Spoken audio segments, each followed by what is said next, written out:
Assalamualaikum, everyone. Good morning, good afternoon, good evening, depending on the time zone. Today, I will be moderating this nice session. So we had started with 13th Flash of Said Nursi. So it was about the problem of evil, to put it in a title. So we will keep on the same topic. So particularly today, we are going to concentrate on the third point, which is kind of the reason for the threats and complaints of the Quran about the people of misguidance, which is an interesting topic. And when we look at the face value, it could be very relevant to what we are doing here. Our speakers are Colin Turner from England and Hikmet Budak from Arizona. So welcome both. Um, so I am going to start reading this and then I'm going to just pass it to you to start reflecting upon. So we can say that actually all we are doing is kind of try to understand this two verses from the Quran, which is located at Suratul Mu'minun, verses 97 and 98, which is Bismillahirrahmanirrahim. Ve kul Rabbi euzubike min hemezati şeyatin ve euzubike Rabbi en yahdharun. So we seek refuge to Allah from Satan and also even Satan's being close to us. Satan's whispering and Satan's being close to us. That's very profound. So with until now, I think we discussed since 2 weeks about, what is evil. So we said that evil is in the apparent, it's not in the ontological sense. So the creation is all good. What we mean by evil is kind of lacking the qualities of goodness in a way. So we discussed these things for 2 weeks. Now we start with this third indication, with this profound question. Let me read it. The very great complaints and massing of forces against the people of misguidance in the all-wise Quran does not appear to the reason to be conformable with its equitable and apt eloquence and the congruence and moderation of its style. It is quite simply as though it is mustering armies against a single man. It threatens him on account of one minor action as though he had committed thousands of crimes. It offers him a position and complains about him as though he were an aggressive partner, despite his being bankrupt and having no share of the property. What is the reason for this and the wisdom in it? Uh, Colin Hocam, can you open this question for us? I first start with you. Assalamu alaikum. I'm having problems with the translation. The very great complaints and massing of forces against the people in misguidance. Okay, right. Okay, I misread it there. Against the people of misguidance does not appear to reason to be conformable with its equitable and apt eloquence and the congruence and moderation of its style. It is quite simply as though it is mustering armies against a single man. I think what this is all about is our assessment of khair and shar. Shar is non-existence, and human beings and those other beings, the jinn, who are part of Hizb Shaitan, are on the side of non-existence and misguidance and vice and dissolution and all of those negative things. And these are really, from the point of view of our destiny and fate and salvation, these are life and death issues. Because misguidance is what takes us to eternal perdition. We lose everything forever. And therefore, the massing of forces, the great complaints, the admonitions, the warnings, and all of these things actually completely conform with the eloquence of the Quran, because Allah warns and He promises. And I don't think we can say that one of them is outweighing the other. Um, because when you realize, when Quran says that most people are unbelievers, and of those who do believe, most believe also in a how can we say, with shirk mixed in to their belief. We realize we're talking about huge numbers, huge percentages of human beings over the ages since the beginning of creation. Um, who skirt around misguidance, and who can lead others astray and can tempt others astray. And so it is actually mustering armies against like a single man or a single mawjud. And you could, maybe you want to say that Iblis is that mawjud, Shaitan is that mawjud. But everyone has shaitani, how can I say, uh, is can be tempted towards his shaitan. Internal, like Nefis likes to listen from Satan. Yes, We have absolutely. tendency. Absolutely. We resonate with Shaitan because part of us is aligned with non-existence. We can't create anything. We can only destroy. And the only, positives that we can actually garner for ourselves in our lives is through dua. And so I think there is a kind of invested concentration of attention in the Quran on misguidance, because we all have to be aware of misguidance. We have to be aware of it, and therefore, it's not just thousands of crimes. Uncountable crimes are possible through misguidance. Unquantifiable crimes are possible through misguidance. Crimes that cannot be quantified. There are some crimes that can be quantified and you can pay back, right? So if I steal, I can pay back either through a fine or through imprisonment or through a had or whichever punishment it is. But if I'm an unbeliever, that's not quantifiable. You can't say, well, how much are you going to pay back? Well, you can't quantify unbelief. So, this I think is part of the reason for it and part of the wisdom behind it. Yeah, thank you, Colin Hocam. So, yeah, it is very subtle and it's very profound question actually, because it is like when we read Quran, we hear that there are tons of threatening, that like it is a very normal question to come up with. So I want to hear from Hikmet Hocam. What do you think about this question and relevance to this topic? Yeah, I think that Colin Avi just clearly explained that everything, I guess. But I just wanted to add one thing, that about this one sentence, it threatens him on an account of a minor action as though he had committed thousands of crimes. What I wanted to say that here, that in addition to what Colin Avi said, since we know that from starting from Adam to whole cosmos, everything is connected to each other. So including that human, plants, animals, and all of them, all the worms under the soil and everything.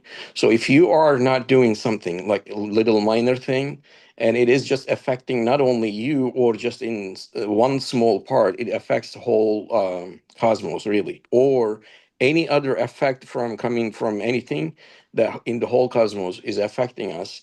So I just wanted to say that since everything is connected in the whole kainat or cosmos, that is just simply saying that one crime here is also affecting everything in the whole cosmos. So it's a big crime and a big commitment to the thousands of crimes, in addition to what said so far. I don't know if I'm clear enough, but that's what I Yeah, wanted to perfect. say. Yeah. Perfect. Actually, you took us to the perspective of wholeness, unity, and you're Yeah. saying that we cannot basically segregate anything small. Everything is big in relation to being connected. Yeah, that's great. So, any more comments to add? Otherwise, I will get We into can the. go ahead. I don't have any other. Can I just say that Hikmet actually explained what I was unable to explain when I talked about quantifiable, by mentioning that one crime can affect the whole of humanity. Crimes can affect thousands, millions of people, just one crime. So I think his explanation was perfect. And also, we are child of the society, as you say. Like, if there's a common ground, like everyone pushes us to look from, let's say, this belief perspective that affects us too, affects us, our closed ones. So we are affected by philosophies, or we're affected by ideologies whatsoever, and that's something also. Yeah. All right. So I'm reading the answer. The reason for it is this: because the evil spirits and those who follow them take the path of misguidance, they can cause great distraction with a small act, and they can violate the rights of many creatures and cause much harm with a small deed. For example, by some small action or neglecting a small duty, a man on a king's large merchant ship can be the cause of all the efforts of those employed on it, and all the fruits of their labor being lost and going for nothing. The illustrious owner of the ship therefore complains about and threatens the rebellious man in awesome fashion on account of all his subjects who are connected with the ship. And he inflicts a terrible punishment on him, taking into account not his insignificant action, but its dreadful results, not in his own name, but in that of the rights of his subjects. Yeah, that's a great example and great point. So, Kolun Hocam, can we reflect on this part? Maybe Hikmet can go first this time. Yeah, if Hikmet Hocam, you want to chime in first. Okay, at least there's some part that I can, inshallah, try to explain or share what I was thinking. Well, I cannot explain every single sentences, but I just wanted to say a couple things. So we know that the whole cosmos is really connected in each other, and anything that we are just affecting or harming or disrupting is going to affect others as well. For instance, disruption of food webs. I know that removing keystone species, for instance, coyotes, and also that it cause like a really imbalance, and that is going to help the overpopulation of prey and some habitat loss as well. So this type of that affecting any small duty or just affecting some or harming or disrupting some other parts of the whole cosmos, it is going to imbalance. That's why that Ustad says in other parts of that, in if human hands touches, that is going to be some kind of imbalances is going to occur. That's what I wanted to say. Oh, I'll can to say more, inshallah, that after calling Abi too. Yeah, thanks for the opening. Kolun Hocam? I was thinking about the first time I read about the Ad and Thamud, and I can't remember which one now was responsible for which crime. But one of them, maybe the Ad, or maybe the Thamud, I'm not sure.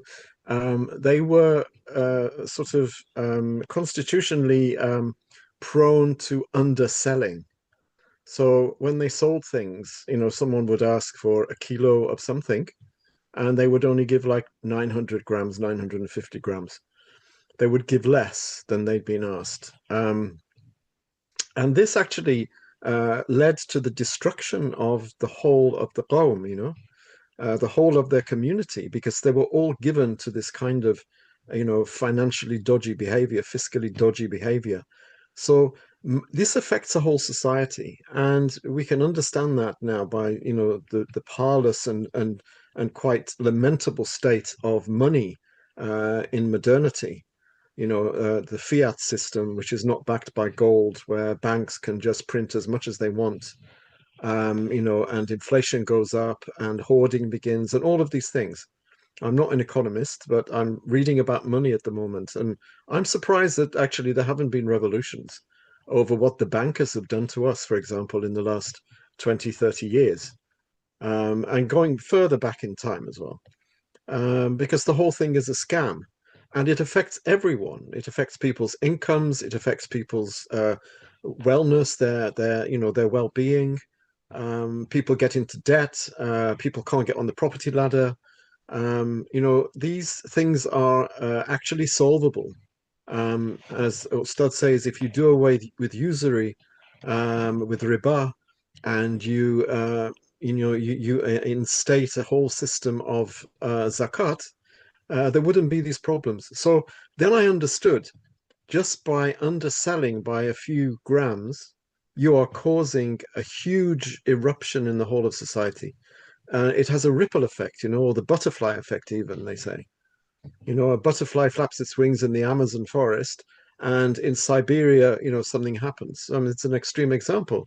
But when you have this accumulative greed and this accumulative abuse of the people through underselling or through usury, and all of these different financial practices, then it's no surprise at all that Allah would obliterate this community, and that is a warning to us. It looks like, it's a big thing. Why were they punished with destruction just because, they were selling things, less than they'd been asked for?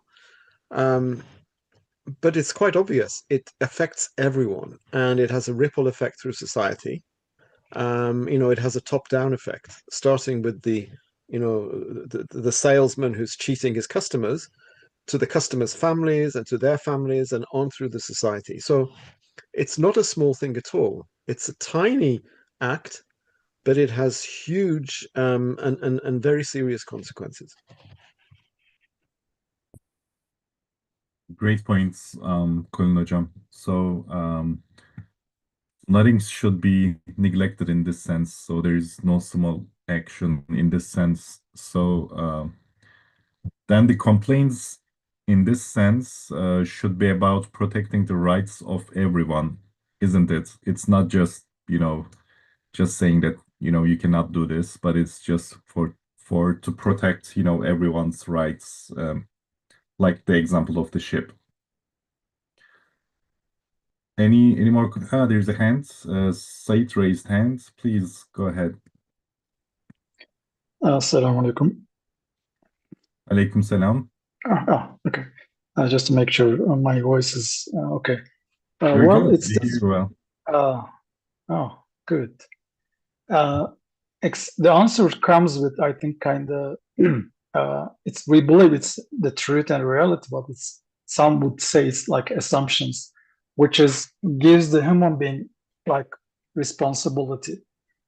And some cases, I mean, the Affleck Gaflet part of the other camp actually disagree with this statement. So they don't see themselves, human being has responsibility. So what can we, or how can we say, or what can we say those camp? Because at first this gives a small, you have a duty, in the ship, you have an important task. You can't just ignore your responsibility. With this assumption, we continue, it makes sense.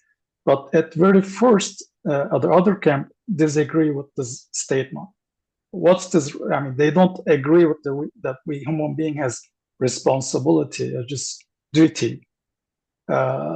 So then just or analogies just collapse right there.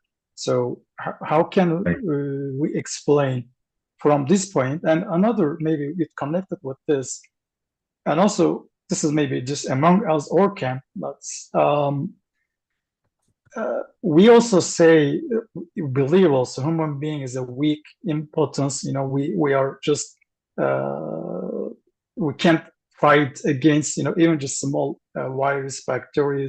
We just can't defeat. We are, and also at the same time we also thinking the human being has big responsibilities.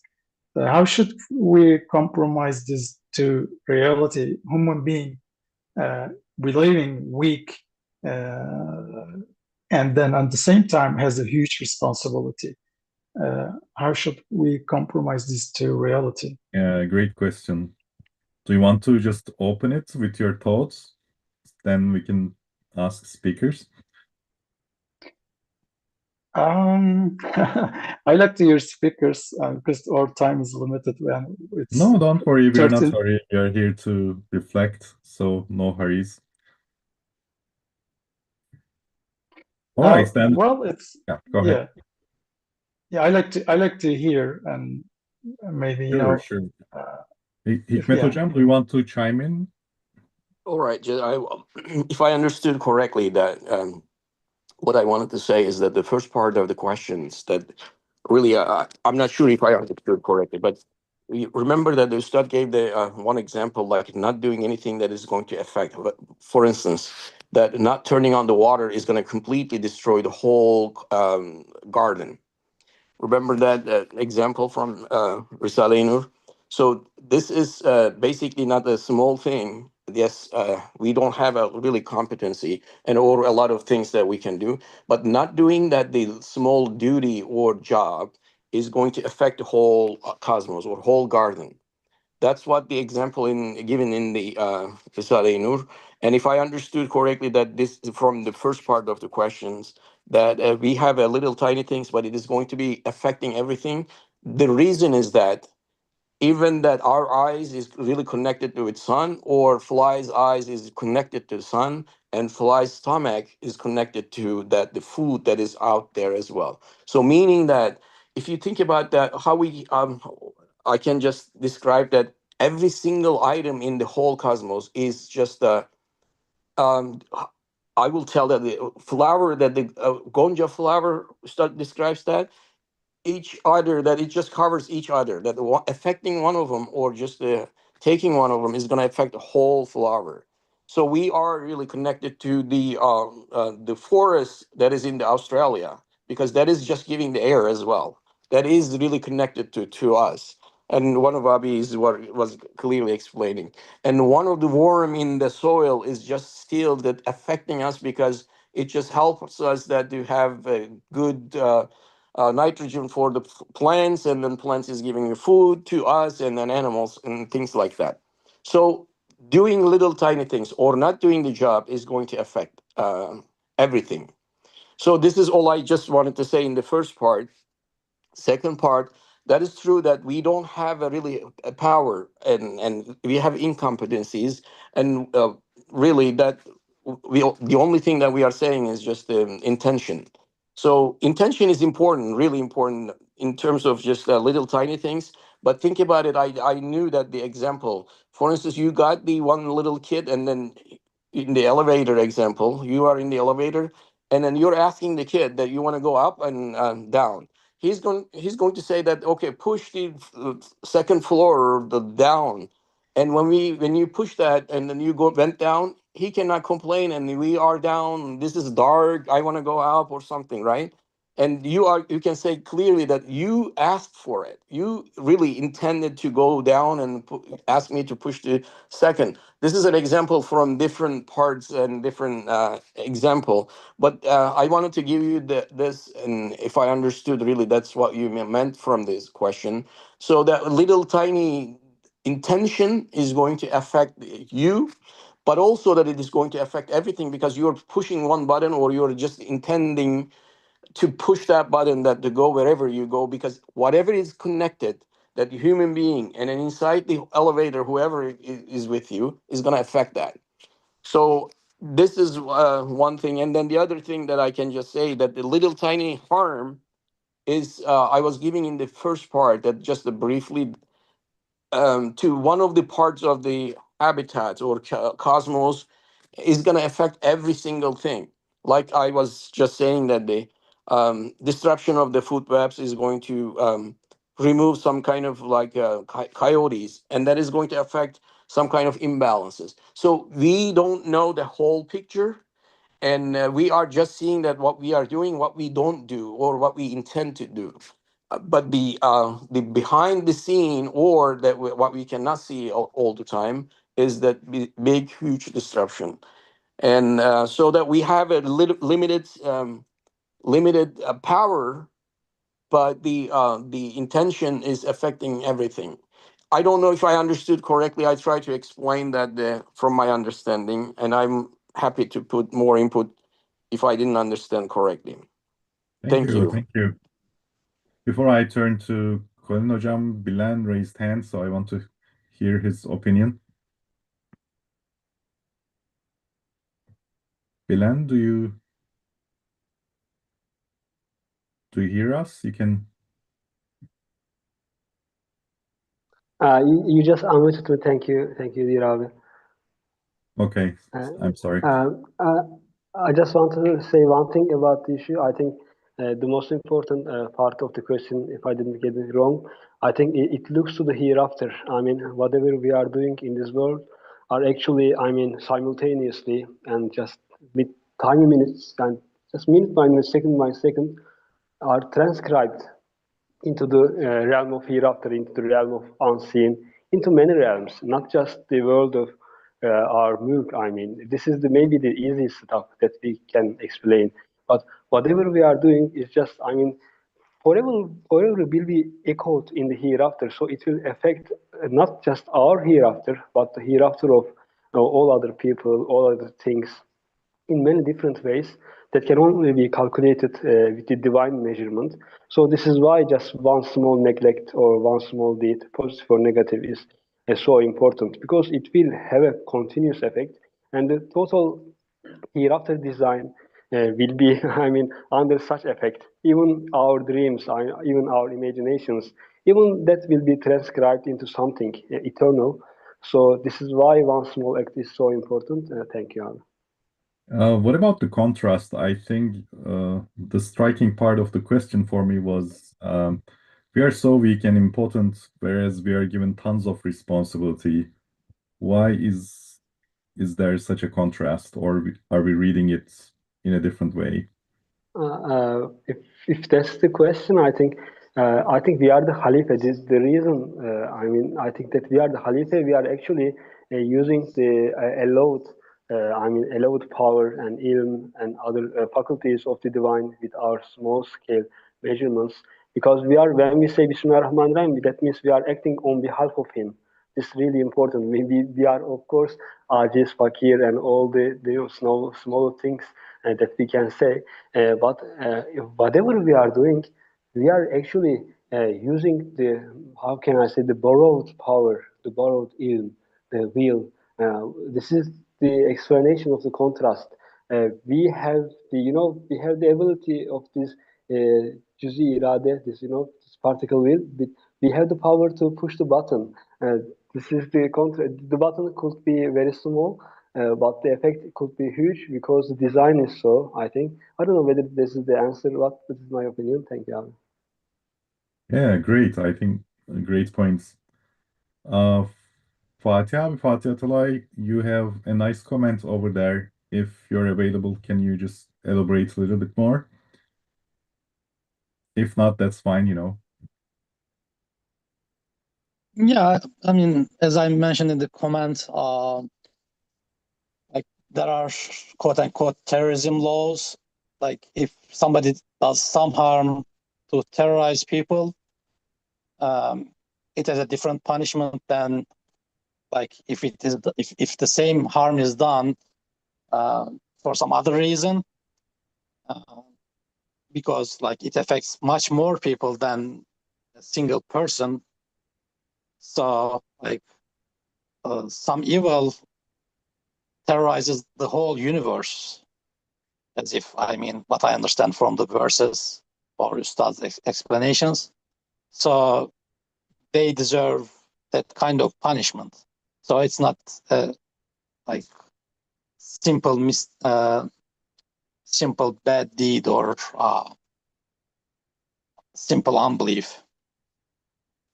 Right, great. So I like that you just give ranking to the crimes. So looks like most crimes are at the rank of terrorism. Yeah, that's great.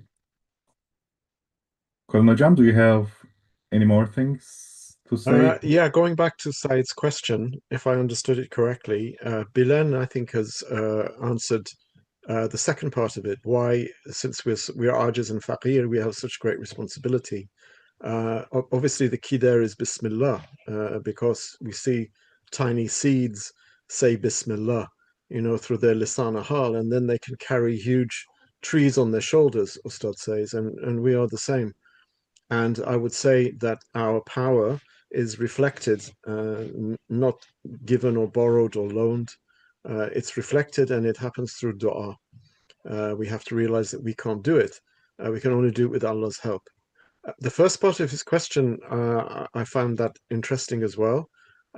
Some people don't think that they're responsible, but there is, even in the secular world, something called the social contract, and everyone signs up to it. And there are rewards and punishments. And if people shun their responsibilities, obviously it depends in which domain. But if you're talking about the political domain, every nation state is built and predicated on the threat of violence. You try to overthrow, you try to shoot at policemen, burn buildings down, cause problem, then you will be treated with violence. Power of the state is predicated on violence, every state. So there is a social contract. And if someone is irresponsible and says it's not my responsibility to do this or that, then the only remedy for that, either it's punishment, or it's education. And unfortunately, we have education systems which basically are anti-family, anti-religion, anti-revelation, anti-God. And so there are lots of things that people don't feel responsible for, but they can get away with it because what they're doing is not illegal. So, for example, abortion on demand is legal everywhere, and 40% of all pregnancies in England, where I live, end in abortion because people don't feel that they're responsible to keep that life going. People don't feel they're responsible to get married. People don't feel they're responsible, for the father and the mother to stay together after they've, procreated. So those kinds of responsibilities, unfortunately, are not legislated against in secular societies. But there are lots which are. So the very fact of responsibility, if someone says, I'm not responsible, then go round to that person's house, smash his windows, break his door down, and then say, well, no one was responsible for that. How do you feel about that now? So responsibility is something that has to be inculcated through education. So it's a very difficult one to solve. There will be lots of people who just don't feel responsible for certain things, and they can get away with them because the things that the sort of the I can't call them crimes, but the misdemeanors that they are perpetrating may be legally sort of allowable, even though they may be antisocial. But if they're not legislated against, there's not much you can do about them, and that comes down to training. It comes down to education. And it comes down to good upbringing, really. So I don't think there's a clear answer to that.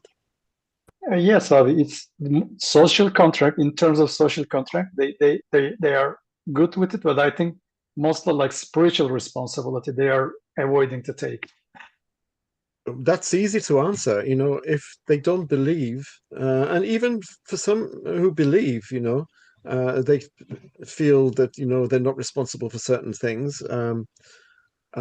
So spiritual responsibility comes with understanding. It comes with connection to Allah, communion with Allah. It comes from taqwa. It comes from all of these things.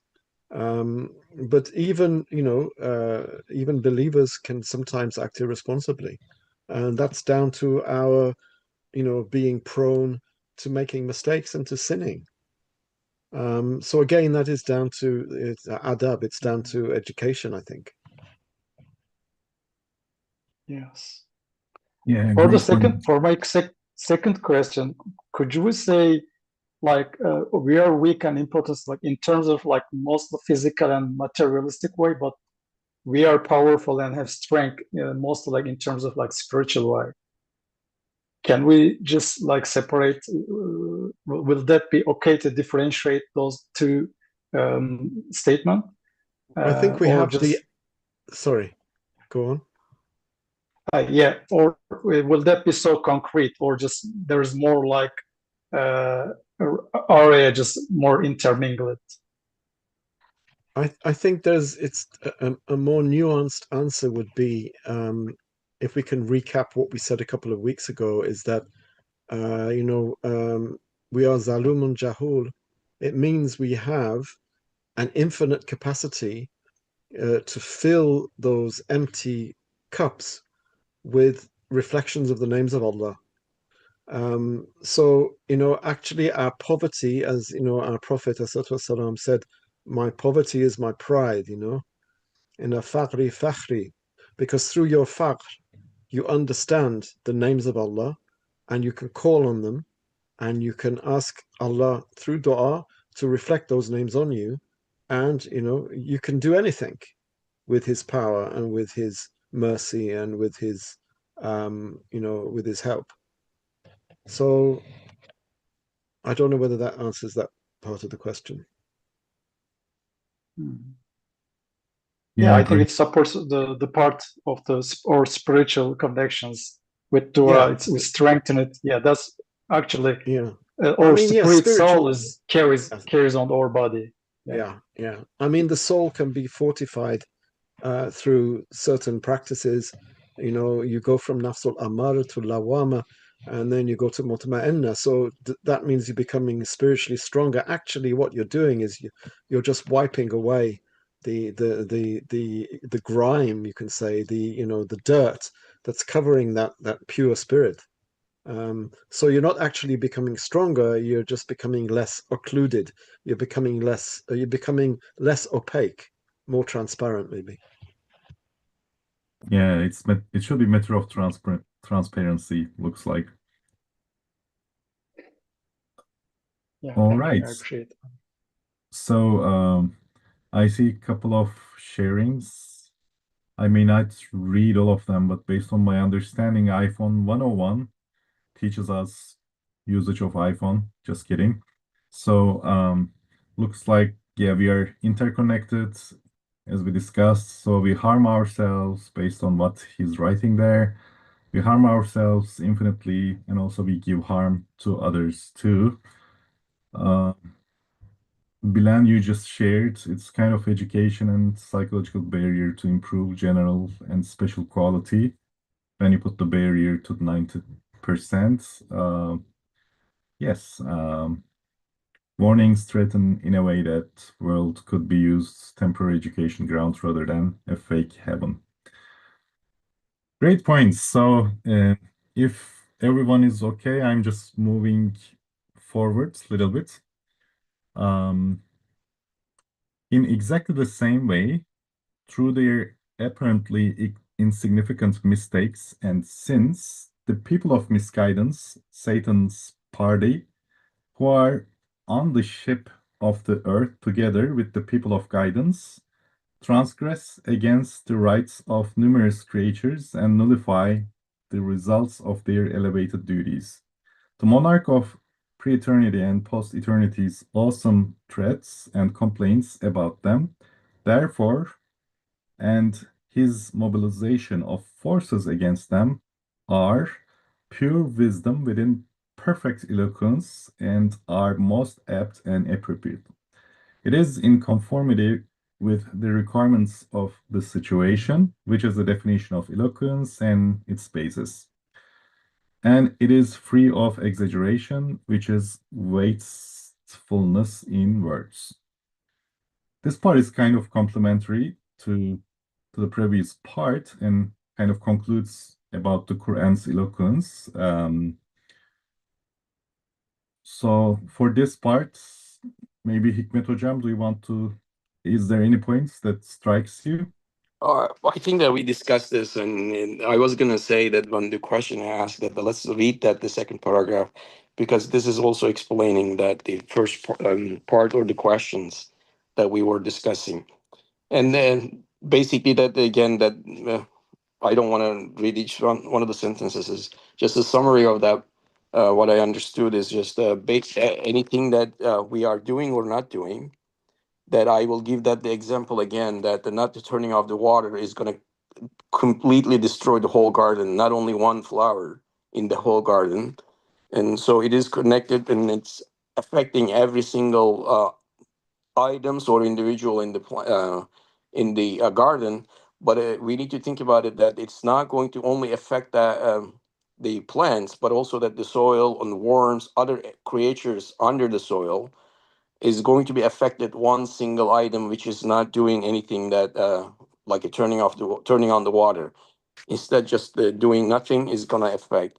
So um, what I wanted to say is that it was explained really well, but so not doing anything is not just only affecting one plants, one trees.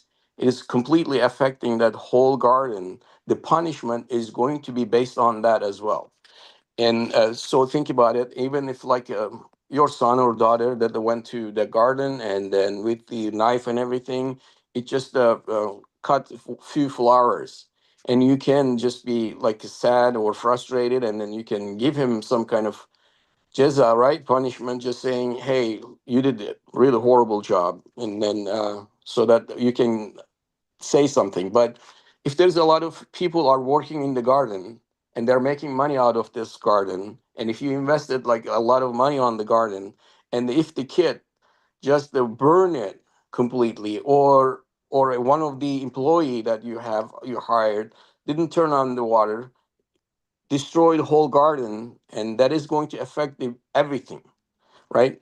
Yeah, the people that you hired, and then they're going to be jobless, that they cannot do anything, and the whole plants and food is going to be gone, and then that drought, which is like a water deficit, is going to affect the whole worm also, and microbes and everything.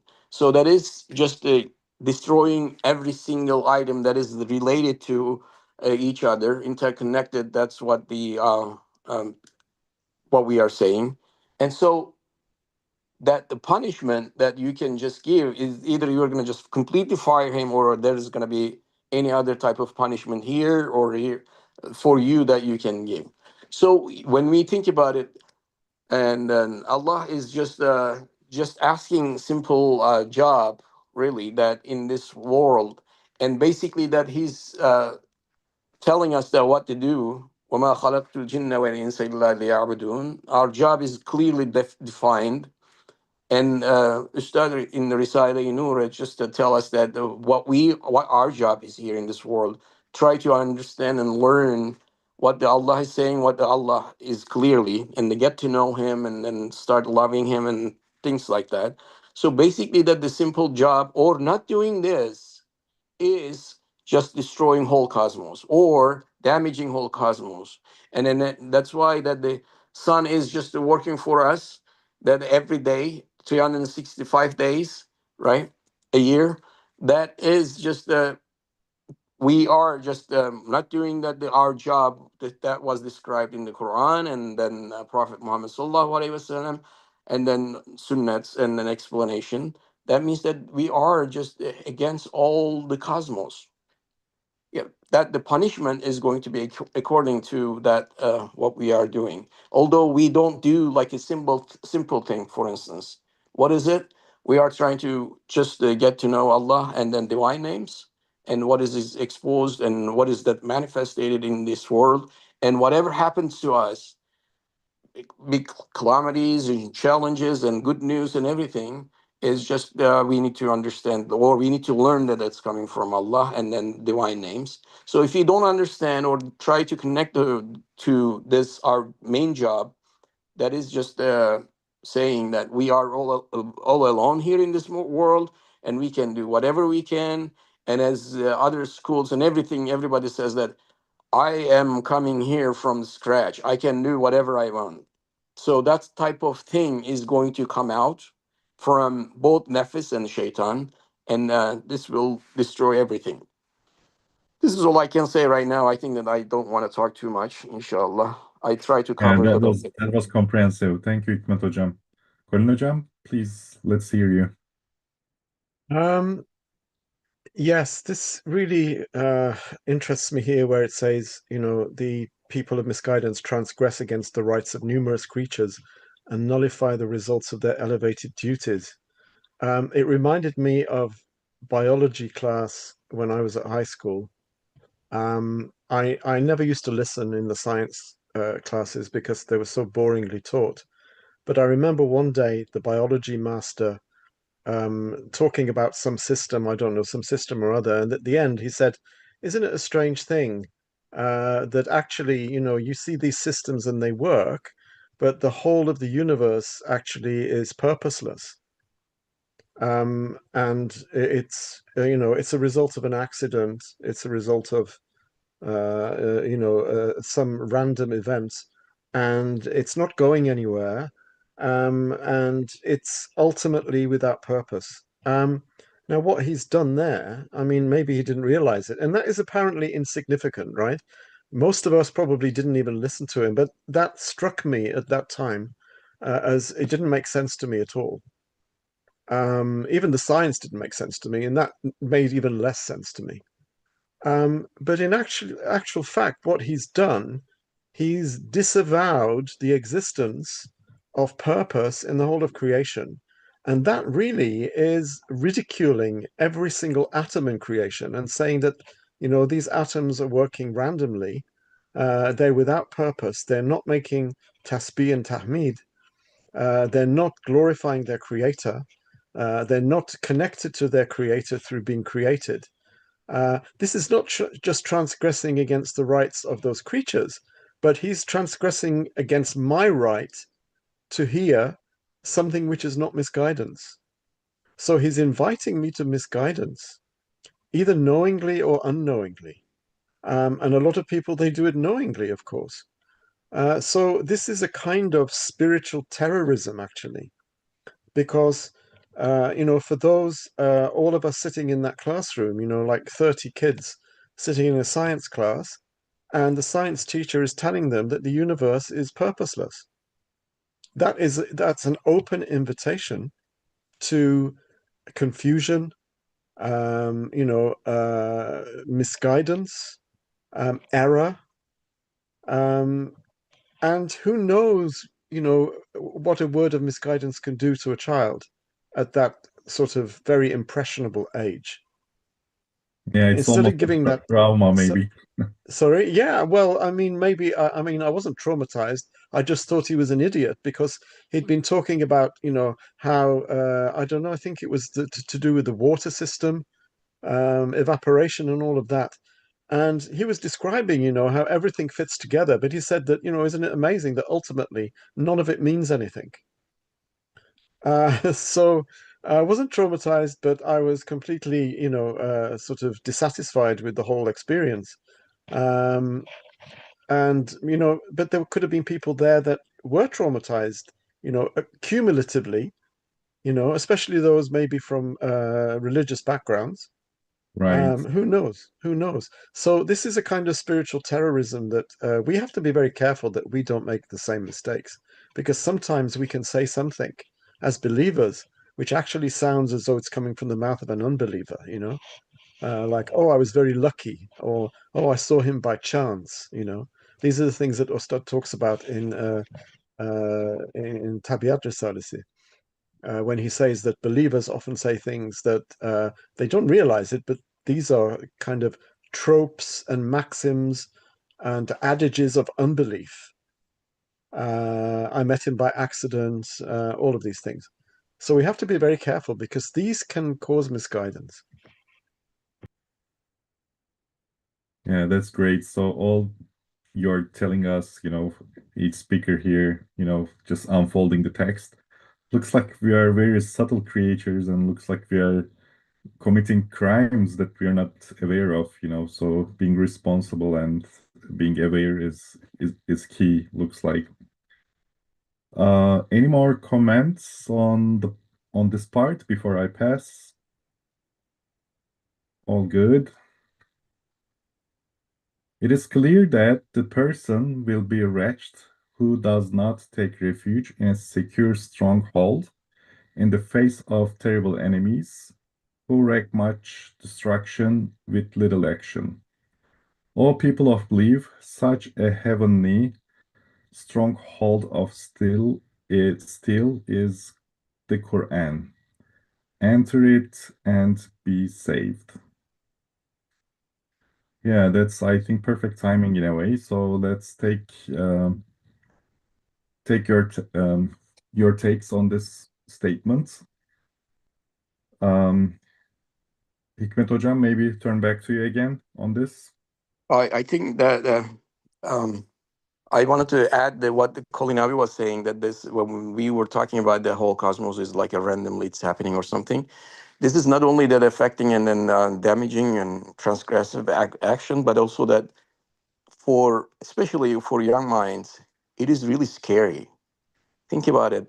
If everything is randomly happening, and that in the whole wild world, and then also the cosmos, any single actions or items or that you see is going to be really scary. That's why that the today's world, and then like young minds, is really getting scared, and all of these anxiety, panic attack, or any other type of like depression is coming from them. That type of imagination or false thinking or misguidance, because everybody is saying that, okay, this happened by this random actions, and they are right now is clear and clearly smart, and then they are learning from a lot of internet and everything. Today is that the AI is available if they have any questions that they are asking anyways. So it is really scary. However, that in the Risale Nur in the Quran, it says that we are all connected, we are not enemy. And when you look at the whole cosmos, they are helping each other, right? They are just there when they need each other. And water is coming, that the Yamur is the rain is coming, that when the soil needs it or plants need it. Everything is just helping each other. That in that the windows that in Risale Nur is just clearly explained, but it is not a enemy, or nothing is our enemy. Exactly. Instead, we are just the brothers, or that's what we were saying. Kulinabi said a number of times that the auntie, that one, Ustad hug the trees, and then my auntie or something. That's what he was saying. And we know that in Risale Nur it says that the sun is our brothers, or sun is telling us, hey, hey brothers, right? So that helps a lot to seek a refugee that on Allah, and this is going to be really helpful instead of just looking at the everything is an enemy, and our not the brothers or sisters or something, but it's just our enemy that is going to really destroy our spirit and then mental health, well-being. Today is everybody is thinking about that, the loneliness. It is going to make you lonely. However, when you go out, that you are going to look at the trees and look at the birds and sun and everything, that you are going to feel like you're not alone. You have brothers there, and you can just do the zikr with them together. This is going to be especially helpful for the young minds, saying that everything is in the cosmos is not random. There's a purpose, there's a wisdom, and all wise, all seen, and is just created this and to tell us or manifest his divine names, so that we can understand, we can live happily. That's why in the Quran it doesn't say that believers is going to go to Jannah. It says just you can leave the Jannah or paradise here while you're in this world. Fadkhuli Jannati. That's what it says. That now you can just completely be in Jannah, in paradise. I think this is too much. This is all I can say right now, inshallah. Thank you. Kulin Hocam, do you have last words? Especially, At I the have a moment, question. Like, okay. it's always easy to say such a heavenly stronghold of steel is the Quran, enter it and be saved. If it is that easy, why as Muslims it is difficult to enter, or having difficulties with that? I mean, what is the take on this advice? How to enter the Quran? We don't engage with it. Muslims don't engage with Quran. They don't engage because they've been told that they can't understand it anyway. They're going to have to go through a tafsir, They're going to have to go through an alim. They can't, it's something that you can't touch. We can't, make tafsir ourselves. We can't try to understand for ourselves. So we don't engage with it. So that's that. That's quite straightforward. We have to start engaging with the Quran and reading the Quran as though it's addressing us personally from moment to moment, which it is. So you pick up the Quran, and it doesn't matter that you don't know that much Arabic. Even through a translation, it's better if you do know some Arabic. But read it as though it's addressing you personally, because it is. But we don't do that. We see it. There's a historicity about how we see the Quran. We look at the stories of the prophets and see them as stories. We don't see them as examples for our current situation. So we don't engage with the Quran. It's a heavenly stronghold of steel. Yeah, that sounds a bit like a platitude. It sounds a bit like a cliche, but it's not. It's the truth. And you enter it and you will be safe, but we don't enter it because either we're scared to, we don't know how to, or we've been told we shouldn't. As for, the person who doesn't take refuge in the Quran, he will be wretched, right? Wretched is someone who is unable to cope with, for example, what's happening now in the world. We are ruled by lunatics everywhere. And you have to take refuge in something that doesn't drive you crazy with fear and with distrust and with anxiety.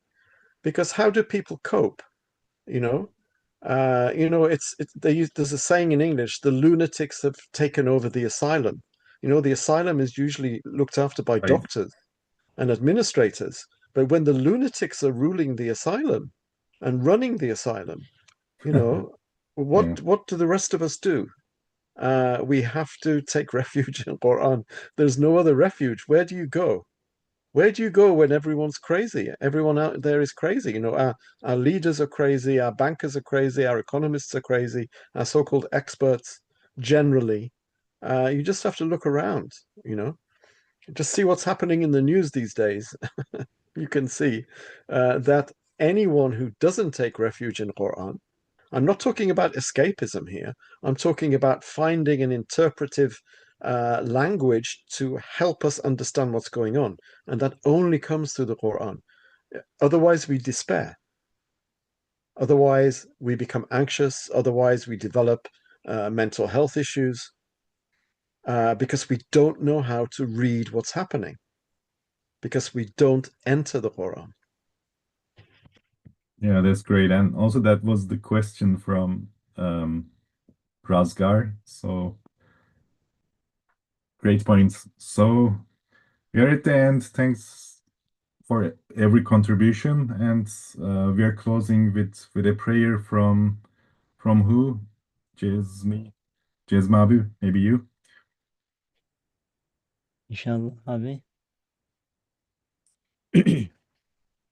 سبحانك لا علم لنا إلا ما علمتنا إنك أنت العليم الحكيم وآخر دعوانا أن الحمد لله رب العالمين آمين. Oh Allah, increase our understanding of the Quran and the mysteries of the Quran, and make us followers of these mysteries, inshallah. Ameen.